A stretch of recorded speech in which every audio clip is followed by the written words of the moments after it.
Subscribe now and press the bell icon. Never miss an update. एक बार की बात है, किसी गांव में एक किसान अपनी पत्नी के साथ रहता था।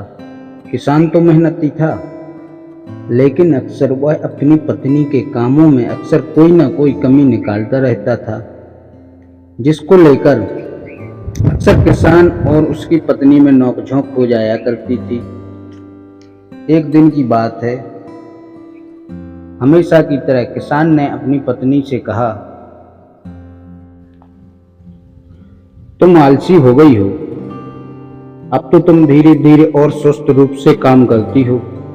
तुम अपना समय खराब करती हो और घर के कामों को लेट करती हो।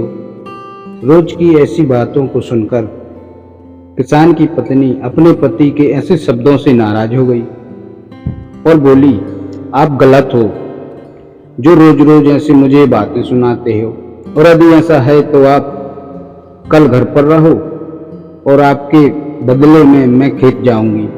मैं वहां आपका काम करूंगी। क्या आप यहाँ घर पर रहकर मेरा काम करेंगे? अपनी पत्नी की ऐसी बातें सुनकर किसान ने खुशी से कहा, ये तो बहुत अच्छा है, मैं घर पर तुम्हारा काम करूंगा।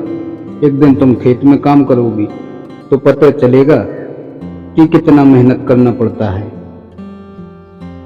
फिर इसके बाद पत्नी ने अपने पति किसान से कहा, कल जब घर काम करोगे तो सबसे पहले गाय का दूध निकालना है, फिर सारे कपड़े धोने, बर्तन धोने, मुर्गियों का ध्यान रखना है, घर की साफ सफाई करनी है और सूत काटना है। इतना सभी कल शाम करना है। फिर अगले दिन किसान की पत्नी सुबह सुबह खेत पर गई और किसान घर के कामों के लिए घर पर रुक गया। फिर सबसे पहले उसने एक बर्तन लिया और गाय का दूध निकालने के लिए चला गया। फिर जब उसने गाय का दूध निकालने की कोशिश की तो इतने में गाय ने उसे पीछे से जोर से गाय की लात मिली। जोर से लात लगने से वह कराह उठा। फिर किसी तरह उसे दूध निकाला, कपड़े धोए, बर्तन धोए और घर की साफ सफाई किया। इतना करते करते उसका दम निकल गया। फिर उसने मुर्गियों को खाना खिलाने के लिए चला गया। इस तरह वह सूत काटना भूल गया और फिर इन्हीं कामों को करते करते शाम हो गई।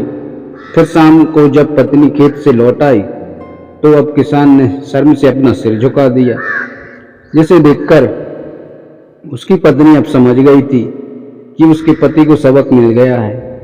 फिर तो उस दिन के बाद से उसे अपनी पत्नी में कोई गलती नहीं दिखाई दी और फिर किसान और उसकी पत्नी हंसी खुशी एक साथ रहने लगे।